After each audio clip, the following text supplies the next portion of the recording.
Hello, and Joe Spiener, and welcome to Life on the Fast Lane and Avram Lapidus. Good afternoon. It's your coin. You coined it, by the way. Thank you very much. What's that? Thank you very much. You're being polite today? Yeah, I'm always polite, about basically speaking. That's what some people say. Some others may say otherwise. Well, let them say otherwise. You know, you have made some pointed points by accident. I don't think you thought them through, really. Probably not, no, Yeah. probably not. And a lot of people, I mean, you're really ahead of the curve. Let me give you an example. You know, there's been a rash. All of a sudden now, they're claiming that Asian Americans are getting a bad time. There's a lot of hate crimes and violence against Asian Americans in this country. Are you aware of that? But you have to, the thing that people aren't talking about, where is all this taking place? You know where this is all taking place? Tell me. In Black neighborhoods, because Black people are pissed as hell that they just came to this country, the Asians, and how the hell did they own stores already? So it's all based on jealousy. It has nothing to do. You know, it's interesting you say that because it's the truth. Oh, yeah, you jumped the gun on me because what has happened is I took a look and nobody talks about this. Is like the dirty little secret, the profile of who is doing the hate crimes against Asians. It isn't little old white women. It's not even hate crimes. It's a jealousy crime. You're absolutely correct. And it's usually against, mind you, Koreans, because Koreans are business people, particularly in LA. Well, I don't mean to be rude, but Asians are Asians are Asians are Asians. Meaning? They're all under the same umbrella. Well, we asked last week, I asked you if you were Asian, because, in fact, you should know I'm from Russia. I'm not Asian. Well, I understand that. I don't own a store that sells Budweiser. All right. Okay. Or Miller Lite. Or Miller Lite. So tell me something. The champagne, the bottled beer. It is a champagne. Yeah, okay, fine. You remember that when you used to drink before your beard? I don't think so. I never drank, by the way. Okay, fine. You know who does drink a lot, though? Who? Who did drink a lot? Who? Biden Hunter. Where did this come I mean, Hunter Biden. I got them gets dyslexic. I reversed it. By the way, did you ever snort Parmesan? No.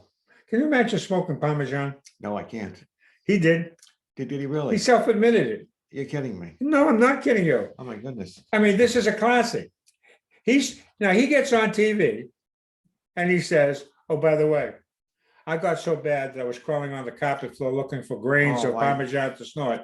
Just to change the subject for a second about the family. The word has been put out to Kamala Harris not to be so active. So they're putting the screws to her? They're reining her in? Because she was taking over.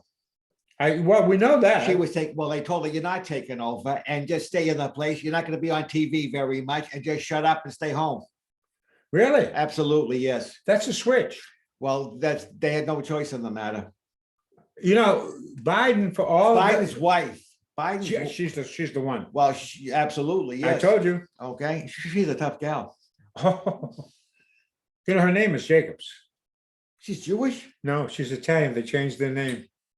Oh, so it's something like I don't understand why people change their names. Supposing God is trying to find this person and give him $1 million. Okay, and they change their name. He can't find them. That's it. Foolish. That's why I would never change my name. You haven't yet. Hell no. How? By the way, I understand. You, my little friend, were doing business with banks, helping out banks the other day up in New Hampshire. We do some consulting work for them. Yeah. I didn't realize you had that skill. And to be quite frank with you, what's really is shocking is you have no idea how much people have money in banks now without taking it out. And why is that? Probably because they think there's a safe bet. You know, you can't make. It's never been this. So, in other words, there's a whole bunch of money in savings. Beyond belief. That's a good thing. It's a good thing for the banks. Yeah. Not so good for the people. Well, here's another one that just popped up today that no one's talking about. Do you realize there's over 7 million jobs out there looking to be filled that they can't fill? I mean, there is not a lack of jobs. You know what? I'll tell you what. There's a very serious lack of educated people. Which leads me, and I hope I can find my notes on this because this would. Let me paraphrase. Let me see if my memory serves me. Apparently, they did a Harvard Business School survey study, so it has credibility as to why it is that people from higher incomes that score high on SATs, when they write their essays for admission to college, write about serious matters. They focus on serious matters. Those individuals who from lower socioeconomic groups who do not score that well on SATs, all they care about is themselves, preferences, what their preferences are, family and mental health issues. Well, It's opinion versus rationality. well, what's unusual about that? That's You think it's self-evident? oh, yeah, of course. Then why do they make a big deal out of these differences that everybody knows exist, and yet they want to deny them? It's politically correct. Okay. Okay. So, So, you know, what I find fascinating is that people who have signs on their property, Black Lives Matter in a fancy neighborhood, they would never let 6 black people move in on their street. Maybe one like 6 blocks over. well, let me put it this way. When I mentioned this before, as you well know. Hypocrisy. Of course it is. But here's the part that gets me. As you know, there's been a lot of conversation about corporations who are making social, getting themselves involved in social and political issues that they ought to stay out of, vis-a-vis pulling the All-Star game out of Atlanta and putting it over in Denver, which is almost a really white town. Can I say one thing to you? That's got to be the stupidest thing I've ever heard of. But think about this. And I remember what's even stupider. And I happened to run into the guy. I was introduced to him at a party. They were going to change the name of the baseball street, Yaki Way, to named after what was that big black guy? Hank Aaron? No. The guy in the Red Sox who retired a couple of years. Oh, Ortiz? Yeah, they weren't The Dominican. Yeah, Got shot. after Ortiz. So I said to them, "Are you kidding me? How could you possibly do such a thing because of that? That's ridiculous." And if I was the Yawkey family, I would bankrupt the Jimmy Fund tomorrow. What a slap in the face. That's an interesting Racism cannot be concerned or not be associated with what's right and what's wrong. But here's the problem. If racism doesn't exist, why are they always ginning it all up? Well, can I be frank with you? Racism is a very healthy thing because it makes people think about something. And along with others, just don't stop there. There's a difference between racism and 4 Italian boys chasing a black kid down the street with a baseball bat. That's not racism. That's bullshit and insanity. It's true. It is. Okay. That's not racism. Well, here's the thing. And I wrote a piece about this. I did a little, it's called Bang Bang. And my point being is bang, bing, boom. If you don't have a gun, you're going to find a means to do damage, whether it's dynamite, knives, whatever, right? In the meantime, what happened at the Capitol the other day with this poor kid who went in with his car? Yeah. That was only based on one thing, a guy that had severe mental problems that was not being dealt with. That's all that was. And it just happened to be a very tragic course of events. It is a tragedy. And a terrible outcome. Okay. So instead of trying to divine root causes of it, it's a simple issue. It's like bread and butter. Go ahead. Because bread and butter, yeah. The kid's parents said, "We feel terrible, but we didn't get him the help he needed. He wasn't and he probably wasn't. He was a black kid, for God's sakes." Yes, he was a and a football player. And at one point in time had a decent life. But sometimes you wake out of bed and you got cancer. Well, sometimes you wake out of bed and you're bipolar. Or sometimes you wake out of bed and you're like schizophrenic. It just happens. I want to stop you on that. I'm having some difficulty trying to be empathetic to certain things. All of a sudden, everybody seems to be empathetic toward Hunter Biden, saying, "Oh, the poor guy, every family has suffered." Why do you keep bringing up? Because no one's talking. There's only one person I know of talking about Hunter Biden. Yeah, me. You. And but more people should be. Well, I don't know. Think about His father's in the White House. Yes, I understand that, but he wrote a book, and he went on TV the other day. Who wrote a book? Hunter Biden. He did. Yeah. Did he really? Yes. Okay. And it's entitled "Beautiful Things" or something to that effect. Okay. My problem is that he is anything but a role model. Here's a guy that claimed in an interview that he doesn't remember the woman who he had a child with. Who is she? I don't know who she is. He had a child, illegitimate child with a stripper. Remember, he denied paternity. That's not a very nice man. She had to take him to court to get a settlement to support his kid, which she denied was You his. think that's an unusual situation? You know who else had that similar situation? May he rest in peace, and was a good guy? Johnny Carson. Johnny Carson was married about 5 times. That we know of. That we know of, okay? His son had an affair with some Mexican. Yes, And next thing you know, but did he deny? Carson denied it. He said, "You don't ever come to my house again." Okay, and it happens to a lot of people. So does it make it right? No, of course not. Okay, I mean, what I'm saying is you can't put yourself up as looking for sympathy and excusing your bad behavior to the fact that you're an addict. I don't buy that. At some point in time, you have to take responsibility for your actions. Now, I'm empathetic to people who are trying to beat that. Look, I smoked for years. More people would say to my friends of mine would come up to me and say, you have a covert death wish. That's what you're talking about. Anybody who smokes cigarettes is fundamentally suicidal because you're going to kill yourself. It says right on the pack, this is hazardous to your health. It took me many, many years to finally give it up. I started smoking in college. And I smoked for about maybe six years. And guess how I stopped? I'm driving in my car one day with a nice pair of pants on. I flicked the ash, burnt a nice hole in my, and never smoked again. But you see, you can take all these things, unless you really want to stop something, you can never stop. I agree with you totally. There's a time and place for it. But would you look for excuses for your behavior, for your negative behavior? Did you? Did that excuse you? Did that exonerate you from whatever? No. Exactly. No. And that's why I bring up Hunter Biden, because they are trying to deify the guy that he's somehow, look at this man.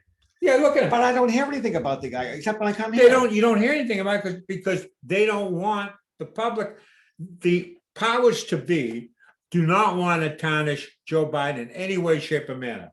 Don't forget, they squashed the story during the election season. Well, let's watch it now too. Everything, yeah. So how are you getting this information about Hunter Biden? Where are you going that his name is cropping up?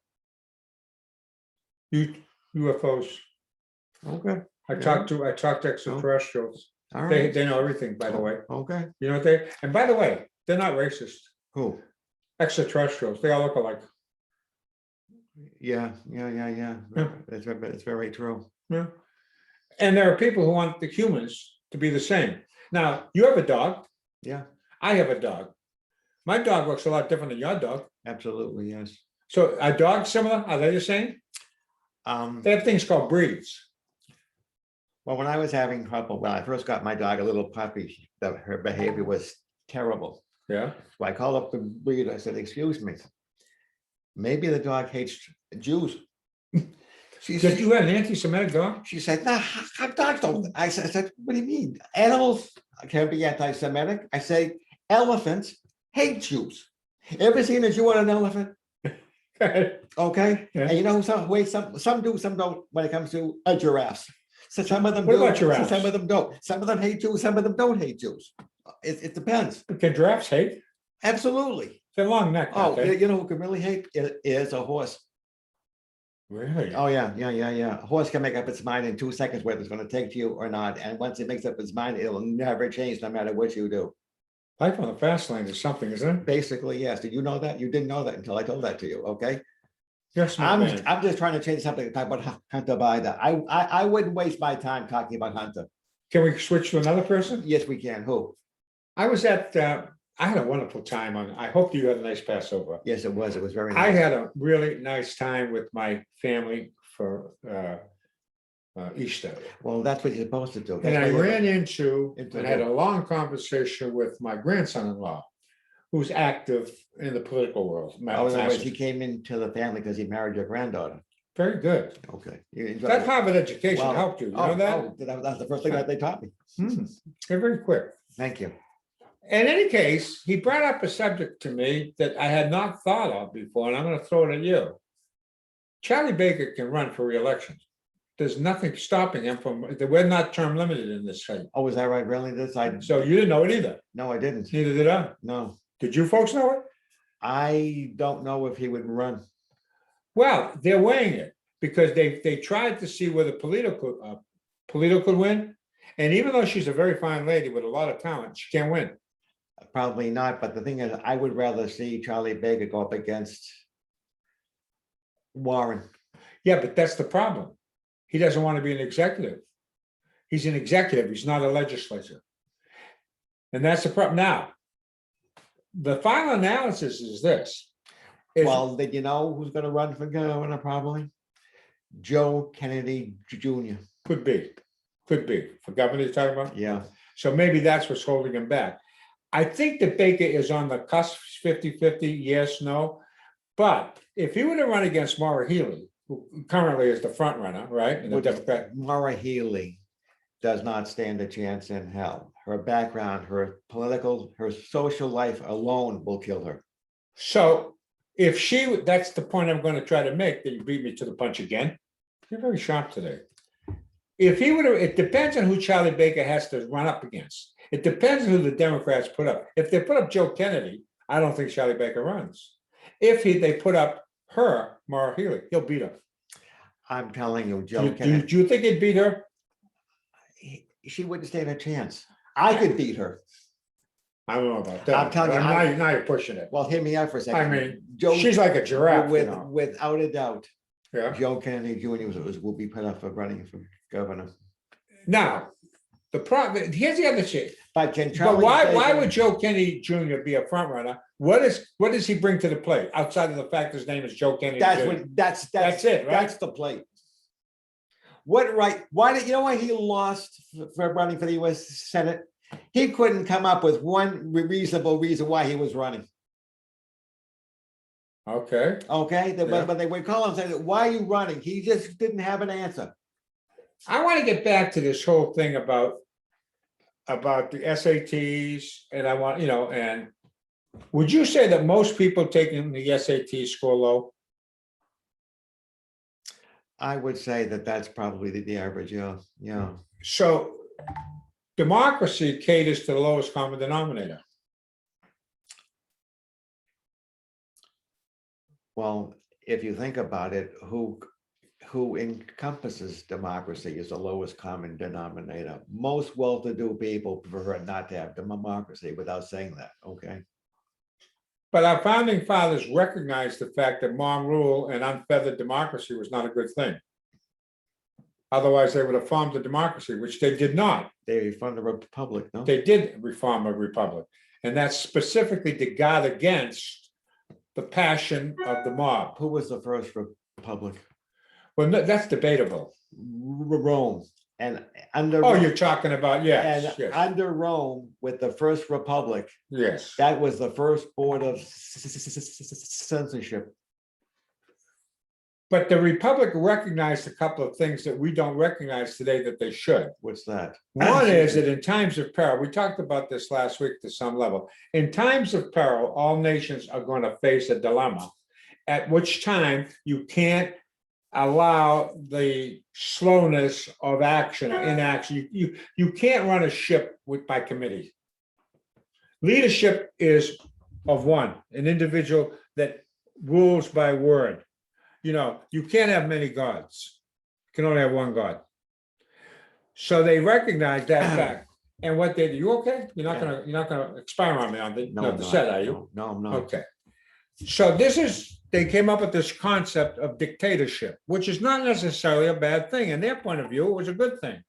And what they said in effect is this: if this country, Rome, was being threatened by an outside force, whatever, that they would have to say to you, Avram, you're the best general we have. We need you to save us from the barbarians, and we're going to give you these powers for 1 year. That's it. You got to take care of the problem. And that's what they did. And I mentioned Cincinnatus. That's precisely what he did. He came off the farm, got the sword, defeated the barbarians, put the sword down and left. That's called integrity and character, which is sadly lacking today. So a dictatorship in that sense is a very good thing. You could take care of the border situation just like that. If a dictator that- said, build a wall, no more illegal immigration. That's not really a dictatorship though. Because in dictatorship, he would have stayed on, he would have had to gone. Well, a dictatorship, it's like anything else. Is monopoly in itself a good or a bad thing? It depends. Precisely. Very good.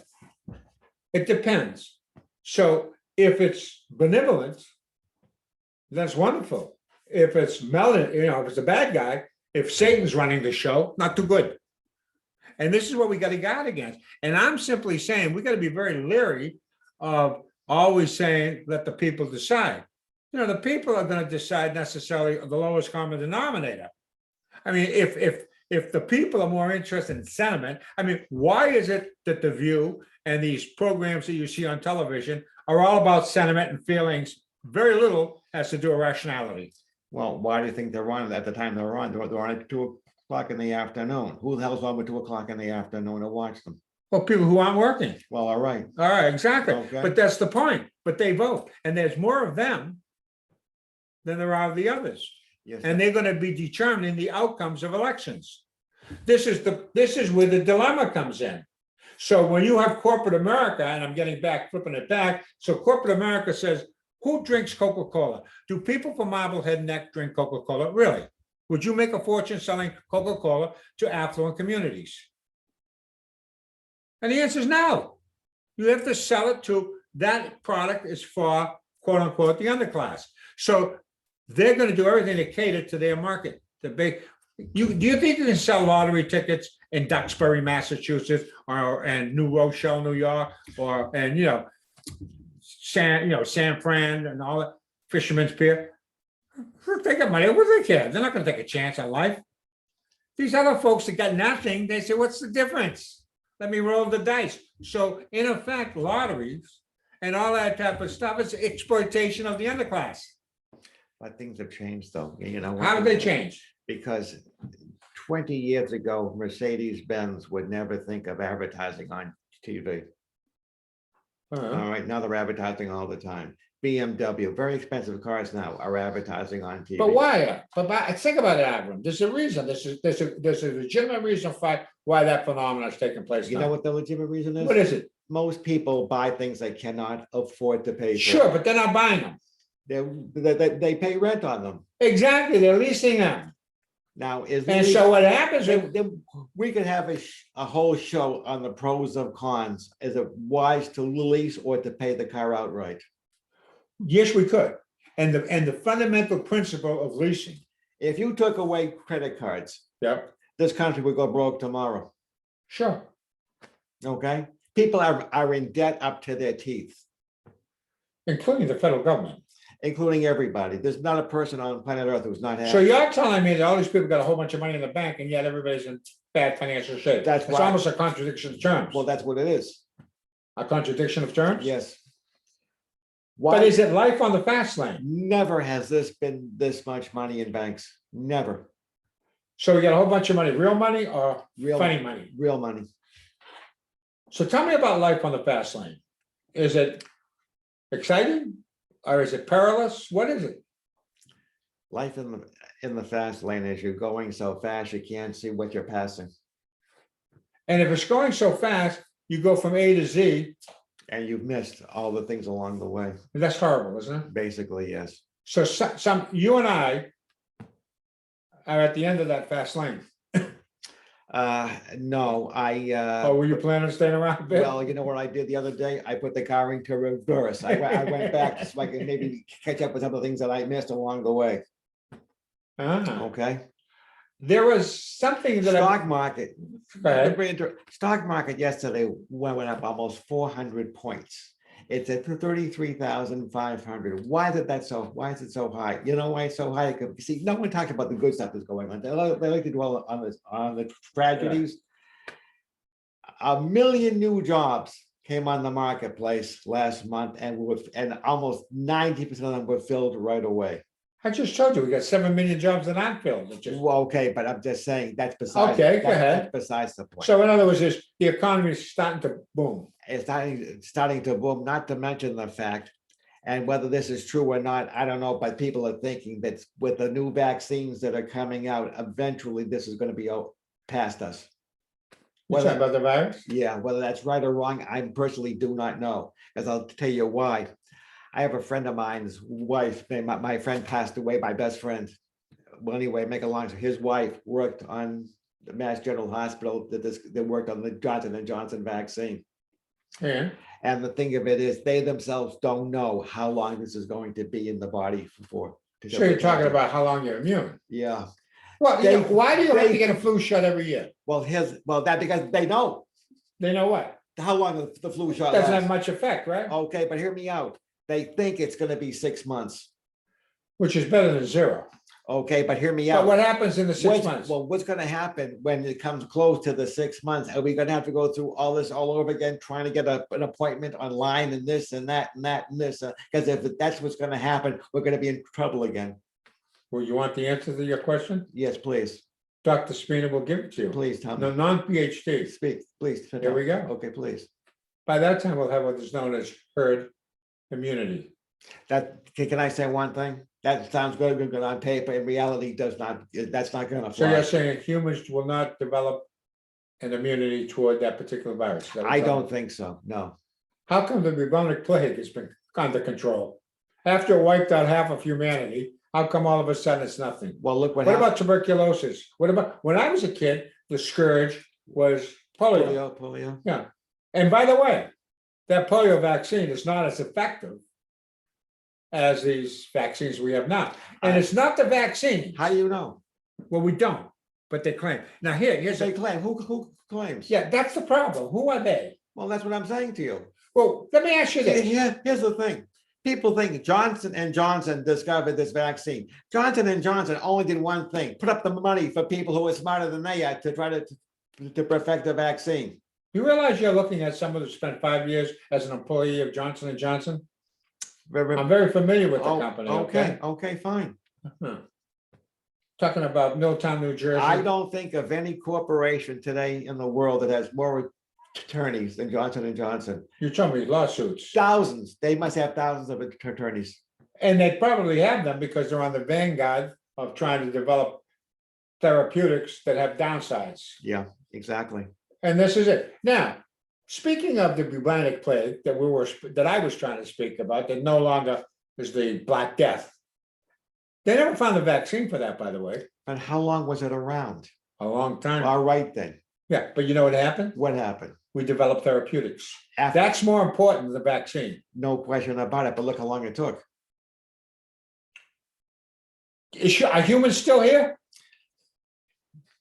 I mean, all I hear about is the end of mankind, the end of the world, the end of this. Here's the I mean, thing. let me say this. How many people have died worldwide from this virus now? 2.7 million. Okay, how many people died from the common cold or from flu? More than 2.7 million. Okay, but that's not being talked about. That's right. That's not being, Because it's not politically expedient. oh, okay. All right, fine. How about this one? Since you're on this subject there, Superfly. There's a guy named Dr. Fauci who I do not want to be associated with, even though he's from my ethnicity, okay? Because he cannot explain, it's driving him absolutely ratty, that Texas is completely opened up, got rid of all the restrictions, and guess what's happening to their numbers? What? They're going down. And he can't explain that. Well, to be quite frank with you, I don't think you can explain that, but hear me out. That's what's happening right at this second, right now, okay? But 2 weeks from now, it could be, Anything's possible. okay? So anything's possible, but can I you? would not suggest that you and your bride go out for dinner into a big Italian restaurant without a face covering on and order and like everything is normal. That would not be a wise thing to do. Would you agree with that? No. Because that's exactly what we did a couple of weeks ago when I had to go to my daughter's father-in-law's wake. They were nice enough to splurge for this wonderful place called Half Moon, Mezzaluna, down in Bourne. And we all sat down in this room with a terrific meal. And no one had any mask. No one had a mask on. And guess what? All right. This is 2 weeks later and nobody has been tested for COVID-19. Okay. Huh? Why? What was the mentality of that though? What is the mentality of what? I'm sitting there in a restaurant without any mask on. What about the people? How can you eat with a mask on? You explain that to Well, I'm me. just saying, with the people that brought the food to the table, did they have one on? No, There was no one in the restaurant to work that had on a mask. that's right. I think that's against the law, isn't it? Not really. All right, okay. Have you gone to any of these places? You know, I have to tell you, I had to go through to physical therapy today to loosen up my shoulder. And I had to wear a mask because everybody wears masks. This is like a gym. I don't know if you've ever been to one of these places. And you know how hard it is to do physical exercise with a mask on? Okay. And by the way, I think that a lot of people like wearing a mask because it hides their ugliness. Another thing too is it's preventing, they Including say mine. that wearing a mask is preventing people who have hay fever from having hay fever. That's what you say. I've been sneezing my brains out. Well, because you don't wear a mask very often. I try not to. All right then. You got any other things you want to talk about? No, Can we move on? let's move on. So I was curious about, there's been a rash of quote unquote mass killings in the first quarter of 2021. Have you noticed that? Colorado, Atlanta, California, et cetera, et cetera, et cetera.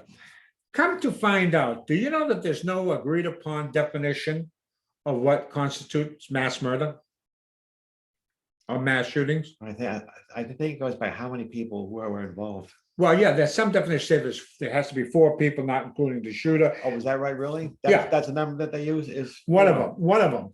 But the point is that the measurement between how many mass shootings there were in 2021, depending on the definition, ranges from 3 to 45. That's a big spread. That's a definitional, gap. Yeah. So I said, this is fascinating.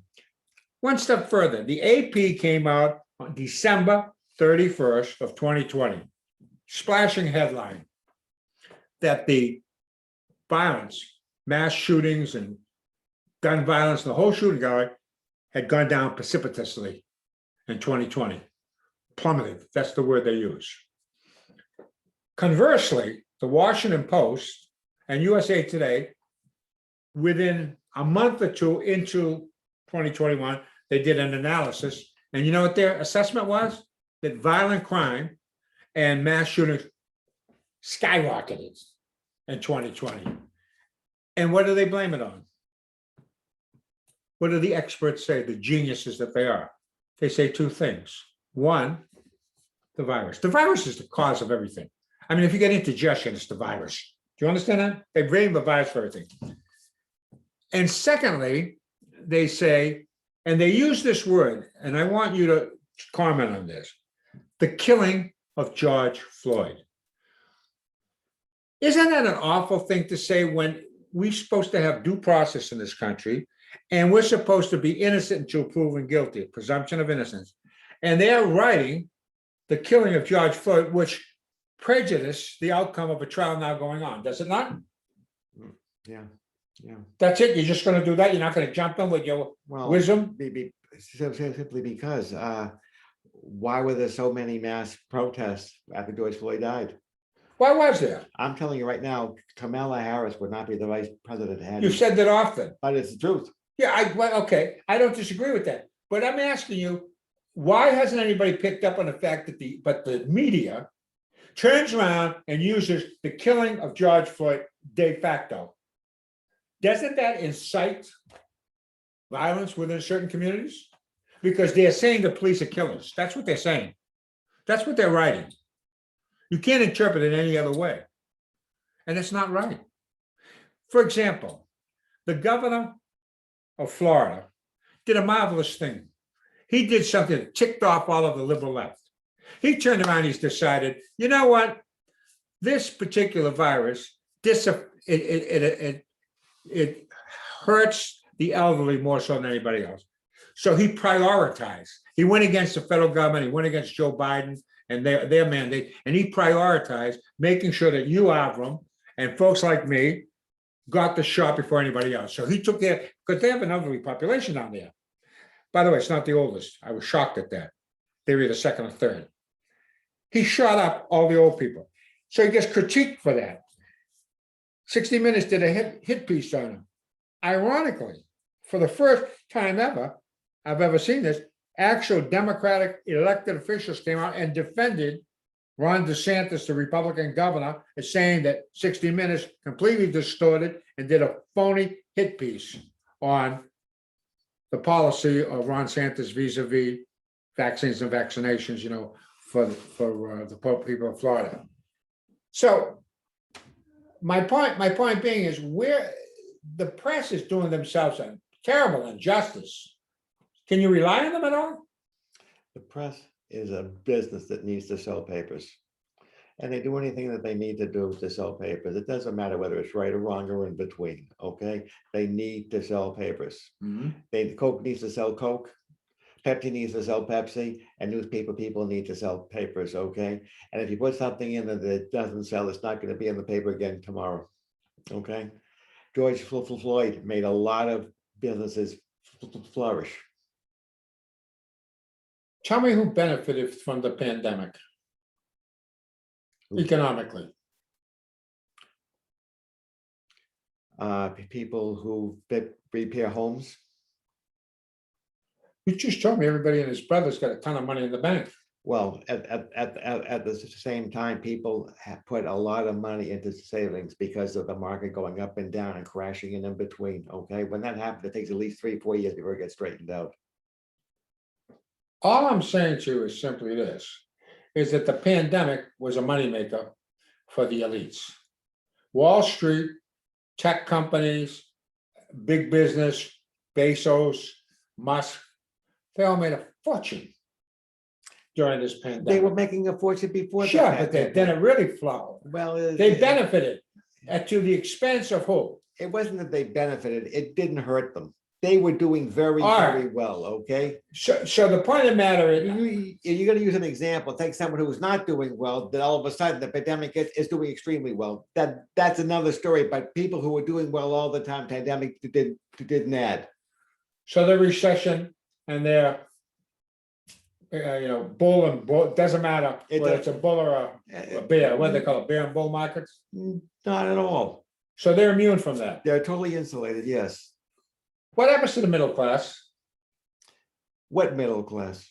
So you're telling me the middle class is a mirage? Is a thing of the past, yeah. Sad, isn't it? Well, that's what made America the great country that it was, because they were the only Levittown, place right? on the world that had a middle class.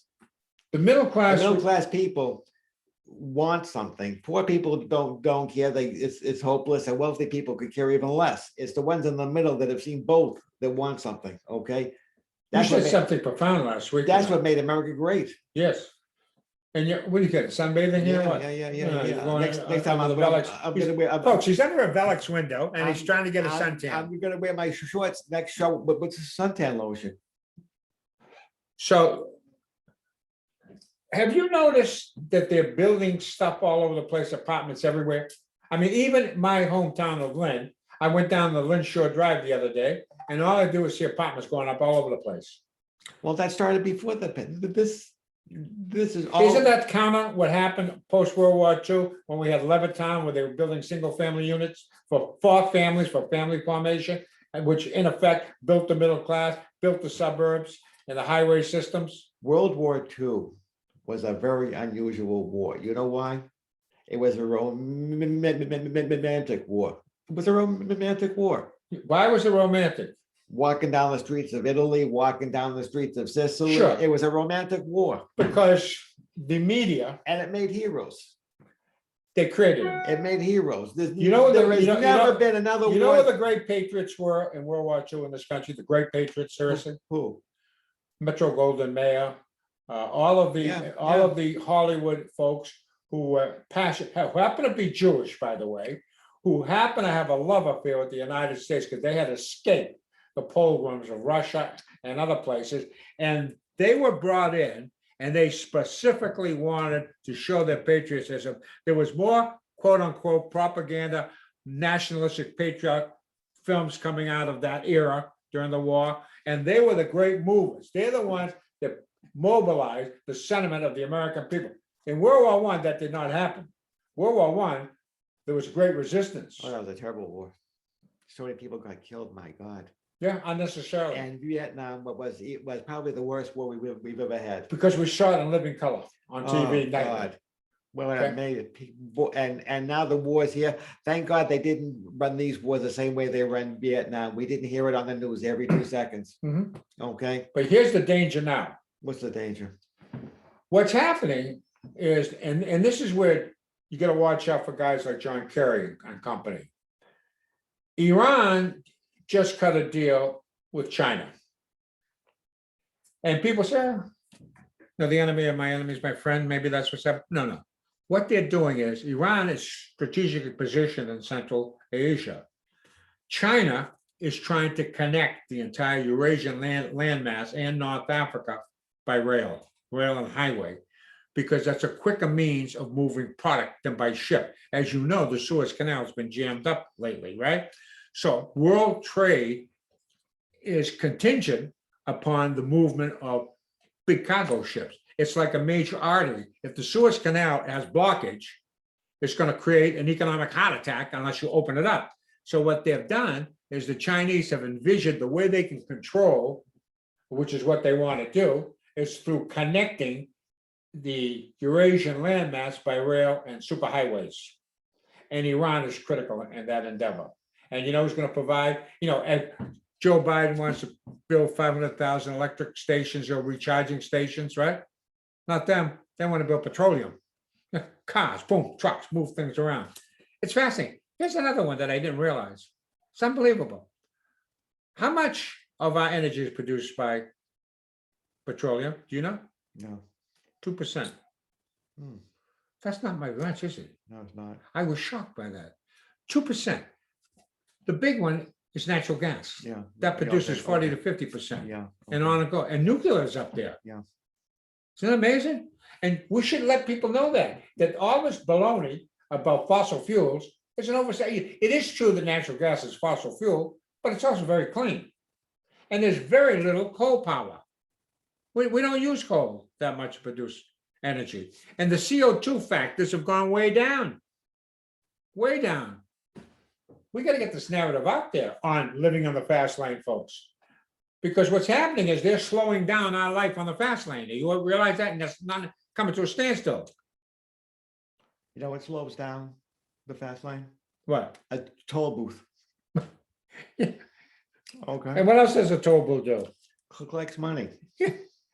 And then what do they do with the money? They keep it. And, no. And they never No, repair the road. They go to the Caribbean on vacation Okay, fine. while everybody else is suffering and locked in their homes. Which is the contradiction, by the way. I want to get back to that. You would think that mass shootings would be down necessarily from the fact that they couldn't put any crowds together anyhow under the covert, right? So if you got no shooting targets, what would naturally happen? So it's like a contradiction again. And here's the best one. These are the geniuses that we have as professors, adjunct professors at think tanks. Here's what they come up with. They say, oh, if you think things are bad now, if you think crime is bad today, oh no, you have to compare it to the second half of the 20th century, because that's when crime was way up. And we are so much better off today than ever. I said to myself, if that's true, what do we need restrictions on gun control for? If in fact everything's been going this way, why do we need restrictions? Why do we have to, we wouldn't, would we? If it's self-correcting, why bother? It's cheap sensationalism. What did you say? Cheap sensationalism. Would you mind speaking up? Cheap sensationalism. Isn't that what's happened so much too often? Did you learn that at 101, Yeah. Business 101? Yeah. You did. Before 101. Okay. Folks, in case you don't realize this young man, you see this pretty face here, his relatives opened up a place called Stop and Shop. That was that the Rab family? Yes. Would you like to tell the story of how that all happened? Actually, their real name was Rabinowitz. The what? Their real name was Rabinowitz. Rabinowitz, Yeah, okay. then they changed it. You know what it was? They were originally called the Economy Stores. And when they decided to change their name, my grandparents were married in Montreal, Canada, in 1904, and there was a little store up the street, like the size of like a coffee table, called Stop and Shop. That's where they got the name from. My grandma said that's a very good name. Your maternal grandfather, mother, or your paternal? My maternal grandmother, because my maternal grandmother's sons were in Stop and Shop. And by the way, folks, in case you think you got any gin from it, you didn't. No, I didn't. They shut you off, huh? Yeah, Yeah, but you became a playwright. I hope so. Yeah, How's it going? it's all done. It's got to be I typed, know, I it's gotta be mean- typed out and sent out. Then after it was sent out, then we'll see how it's doing. You told me that you finally found, do they call it, not a typist or what, Well, special you know, typist? it is. There's a lot of things in it that are very risque, and this girl is a very religious girl, and I don't think she's going to feel comfortable, type, because when you type something, you think about it out loud, Yeah, sure. So I really don't feel comfortable with her, so I'm trying to find somebody else. But she's in Brookline, it's too far away. I need to stand over someone's shoulder while they're doing this to make sure everything turns out okay, Folks, I want to let you in on a little, can I? Go ahead. Huh. Actually, it's a fascinating storyline. It has to do, it's about an Israeli, No, a Palestinian girl.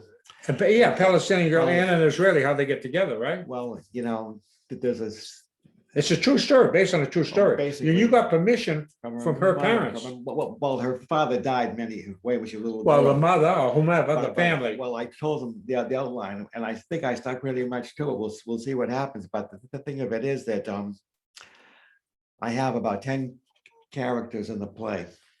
And there's a rabbi who's trying to build a school, raise funds. He's from Yeah. the States to raise funds to build a school. And there's a man traveling through Europe who's like Billy Graham, who always talks to major crowds at like Yankee Stadium. And he's trying to explain to the rabbi how you talk to people to raise money. And the rabbi said, well, he starts to talk. He said, well, we need money. He says, you never say that in the first two sentences. Then everybody knows what the hell you're going to say. And you're talking to deaf and dumb people. Okay. That's it? Well, no, it's a bit, but well, the thing of Yeah, I it is, got it. there's a Palestinian policeman and there's a Jewish man who's building the security wall. And they both frequent the same prostitute and they get AIDS from her.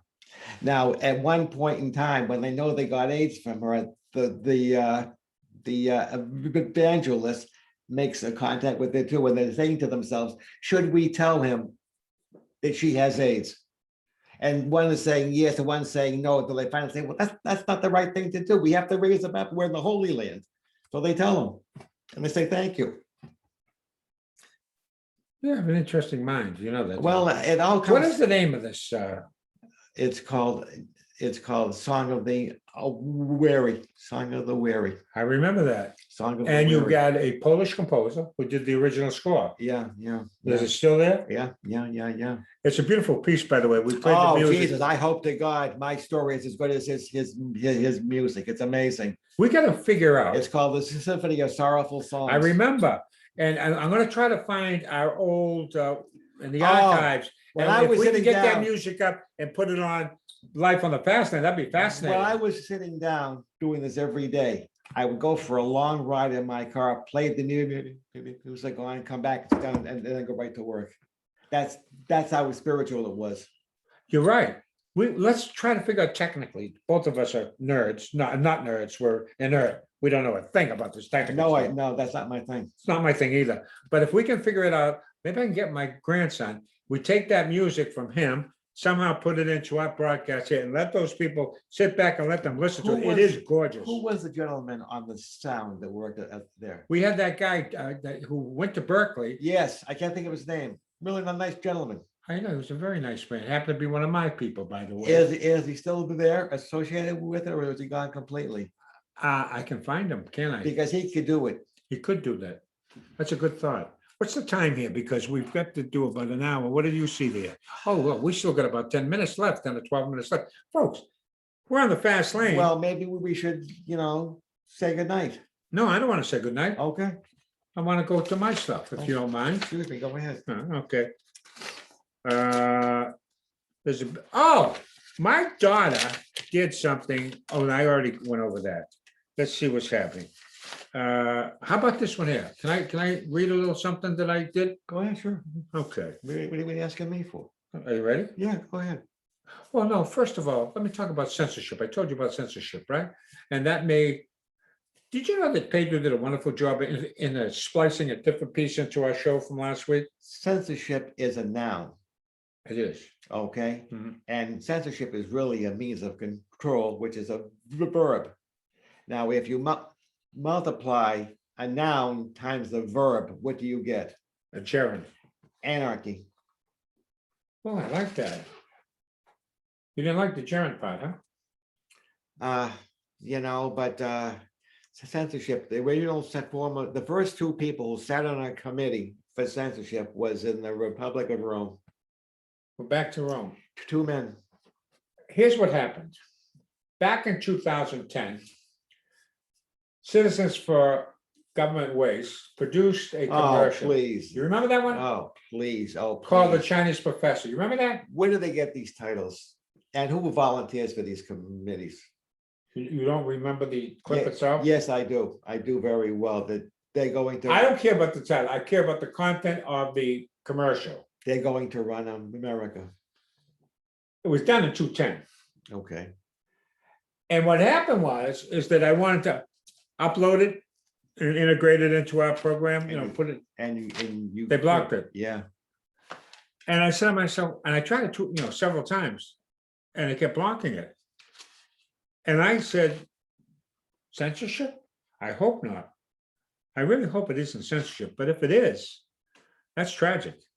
Because everybody out there should see, and if you can't, Maybe it's just that you don't know how to do it. no, I knew how to do it. Okay. I'm trying to find where I wrote something to that effect, going through my notes here, but since I'm ill prepared, I'm not going to do it. So if you folks really are interested in enlightening yourself, you should watch. It's only about a minute and 30 seconds. You can go to YouTube. You can get it. YouTube, Chinese Professor, 210, Citizens for Government Waste. And in effect, what it says is, he asked the question, why do great civilizations fall? Right. Okay. Now, yes. Okay. Remember? Yes, I do now. When they spend too much and they borrow too much and and by the way, the United States is indebted to us and we're going to own them. That's basically what it's all about. Is there any truth to that? Not really, no. Tell me why not, because you've always been skeptical about China's ability to, you've always been. Because China is ripe for a major revolution. You've been saying that. It's going to happen. You've been saying that. Go ahead. No, I'm not disagreeing with you. I think the people up there should hear a different perspective. I think in 5 years from now, China will not be anywhere near in the driver's seat where they are today. They are dealing with an oppressed group of people that don't want to be oppressed anymore. So let me ask you something. They don't want to be controlled anymore. And I'm telling you, if any place was ripe for a right revolution, it's China. And the government knows this, which is why they're always cracking down. Why are they really so concerned about Hong Kong? Because once it starts in Hong Kong, it spreads to the rest of the mainland. So the point being is what would happen to the Chinese economy if, in effect, the American economy imploded? Why do you think one affects the other? They do affect one another significantly, right? We are no, they are. Now, if China branches off and starts doing business with Europe and Southeast Asia and stuff like that to offset our market, that's a different issue. But we have to be wise enough to do the same. What do we now? Well, I don't know about that. You know who our number one trading partner is? Who's that? China. I mean, Canada. Now, Canada's got 30 million people. I mean, that's crazy that our number one trading partner is Canada. And Mexico's right up there too. Well, what you were talking about before, you can go right from here. You can get in your car and drive from here to Canada. Not anymore. Well, because of what's going on, but I'm just saying you can. The claim is that a lot of people are using the Canadian border to come to this country and nobody realizes it. This I don't know. Yeah, they're flying from Mexico or Central America to Canada and coming in from the north. Boy, what a mess that is down in Texas now.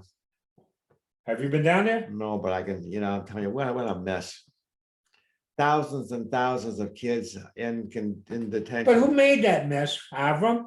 That mess is a phenomenon of this guy in the last 3 months of Joe Biden and Kamala Harris. Trump shut it down. What the hell are they gonna do? What do you mean, what are they gonna do? What are they gonna do? Number one is build a wall. Oh, please, it's too late. The wall It's should too late because he stopped building it, this guy, he started ripping it down. the wall should have been built 15, 20 years ago. That's true.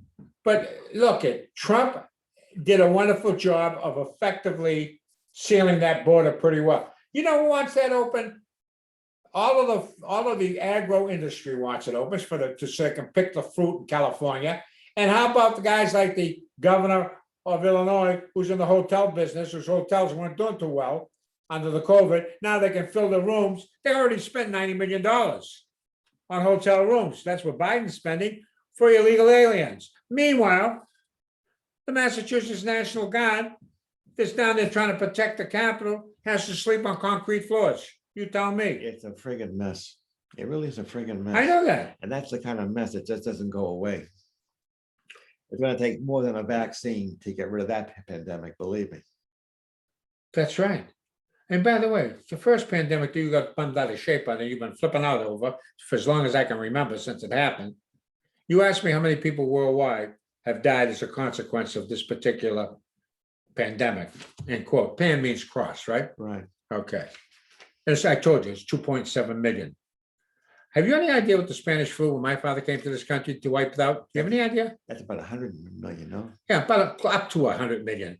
Out of a population at the time, there was only 1.5 billion. Yeah, right. It's about 8 billion now. Do you know that we're on our way to 10 billion in shut order by 2050? I'll tell you what's the worst problem is what's going down in Texas, with all these people coming into this country. That's a real pandemic.